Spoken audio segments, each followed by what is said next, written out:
صدر مسلم لیگ نون شہباز شریف کا کہنا ہے پی ٹی آئی 8 فروری کے انتخابات ملتوی کرانے کی سازش کر رہی ہے۔ الیکشن کے خلاف پی ٹی آئی کی درخواستیں الیکشن سے فرار کی منصوبہ بندی ہے۔ 8 فروری 2024 کے انتخابات میں تاخیر ہوئی تو ذمہ دار پی ٹی آئی ہوگی۔ تحریک انصاف سائفر کی طرح عام انتخابات کے خلاف بھی سازش کر رہی ہے۔ صدر نون لیگ کی جانب سے یہ کہا گیا ہے کہ اجلاس کے بعد کہ پی ٹی آئی ہمیشہ کی طرح دوغلی اور دوہری پالیسی پر کاربند ہے۔ 2018 کے انتخابات میں بھی بیوروکریسی نے ہی ڈی آر اوز کی ذمہ داری نبھائی۔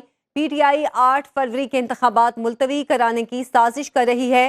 انہوں نے کہا کہ اگر 8 فروری کے انتخابات میں تاخیر ہوئی تو اس کی ذمہ دار پاکستان تحریک انصاف ہوگی۔ ان کا مزید کہنا تھا کہ تحریک انصاف سائفر کی طرح عام انتخابات کے خلاف بھی سازش کر رہی ہے اور پی ٹی آئی ہمیشہ کی طرح دوغلی اور دوہری پالیسی پر کاربند ہے۔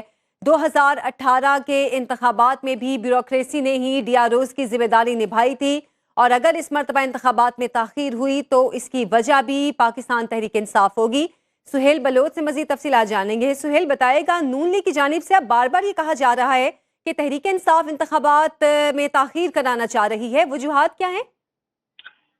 جی عائشہ، یہ صدر ہیں مسلم لیگ نون کے شہباز شریف، ان کی جانب سے دعویٰ کیا گیا کہ پی ٹی آئی ملک میں عام جو 8 فروری کو انتخابات ہونے ہیں انہیں ملتوی کرنے کے لیے جو ہے وہ سازش کر رہی ہے۔ پی ٹی آئی کی درخواست عوام کی ترجمانی کو سبوتاش کرنے کی سازش ہے۔ ان کا یہ بھی کہنا تھا کہ الیکشن کے خلاف پی ٹی آئی درخواستیں الیکشن سے فرار ہونے کی منصوبہ بندی کر رہی ہے اور سائفر کی طرح پی ٹی آئی 8 فروری کے عام انتخابات کے خلاف بھی سازش کر رہی ہے۔ پی ٹی آئی ہمیشہ کی طرح دوغلی دوہری اور غیر پولیسی جو ہے ان کی رہی ہے اور پی ٹی آئی کا 8 فروری سے فرار ہونے کی راہ تلاش کر رہی ہے۔ پی ٹی آئی میڈیا میں الیکشن جلد کرانے کے اعلان کرتی ہے جبکہ عملی طور پر عدالتوں میں تاخیر کی پٹیشن جو ہے وہ دائر کرتی ہے۔ انتخابات میں بھی بیوروکریسی 2018 میں جو ہے وہ ریٹرننگ آفیسر کے طور پر ذمہ داریاں جو ہیں وہ ادا کر چکے ہیں، لیکن پی ٹی آئی کی جانب سے اس حوالے سے جو ہے وہ پٹیشن دائر کی گئی تھی اور ان کا مزید یہ بھی کہنا تھا کہ 2018 میں بیوروکریسی کے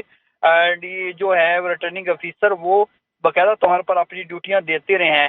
فروری 2024 کے انتخابات میں تاخیر ہوئی تو ذمہ دار جو ہے وہ سہیل بلوچ ساتھ ہی رہے گا۔ بیورو چیف لاہور طارق غوری صاحب بھی ہمارے ساتھ موجود ہیں۔ طارق غوری، نون لیگ کی جانب سے اب جو کہا جا رہا ہے، نیا بیانیہ جو اب بنایا جا رہا ہے کہ پی ٹی آئی جو ہے وہ انتخابات میں تاخیر کی وجہ ہو سکتی ہے، سیاسی حلقوں میں اس حوالے سے کیا رد عمل پایا جا رہا ہے؟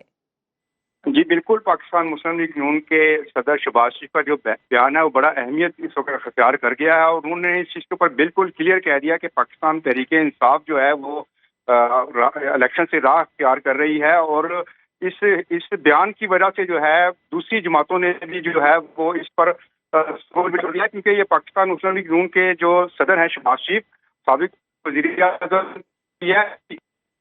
اب سے جو ہے اس کو اہم قرار دیا جا رہا ہے اور اس میں سب سے جو اہم اور جو بات کی ہے انہوں نے کہا کہ 8 فروری کو اب جو انتخابات ہیں وہ ہوتے ممکن نہیں ہیں اور جو اس کے اوپر جو فیصلہ آیا ہے وہ پی ٹی آئی کا اس چیز کی غمازی کرتا ہے کہ پی ٹی آئی الیکشن سے راہ فرار اختیار کر رہی ہے اور ساتھ ہی ساتھ ان کا یہ کہنا ہے کہ بیوروکریسی کے جو ڈی آر ایس کا جو فرض نبھانے جو الیکشن کمیشن نے کیا ہے، پی ٹی آئی نے اعتراض کیا ہے، اس کے اوپر وہ بیان جو ہے وہ بالکل ہی بے معنی ہے اور وہ کوئی وقت نہیں رکھتا۔ فروری 2024 کے انتخابات میں تاخیر ہوئی تو پی ٹی آئی کو انہوں نے ذمہ دار قرار دیا ہے۔ ان کا یہ بھی ساتھ ہی کہنا تھا کہ سائفر میں جو عوام میں جو کچھ تحفظات ہیں وہی جو پی ٹی آئی الیکشن کے حوالے سے جو اپنائے ہوئے ہے۔ جی ٹھیک ہے، طارق غوری صاحب آپ کا بھی بہت شکریہ اور سہیل بلوچ آپ کا بھی شکریہ۔ اب خبر آپ کی دسترس میں ہر وقت بر وقت۔ ابھی سنو نیوز کے یوٹیوب چینل کو سبسکرائب کیجئے، بیل آئیکن پر کلک کیجئے اور باخبر رہیے ملکی اور بین الاقوامی حالات سے یقین کے ساتھ۔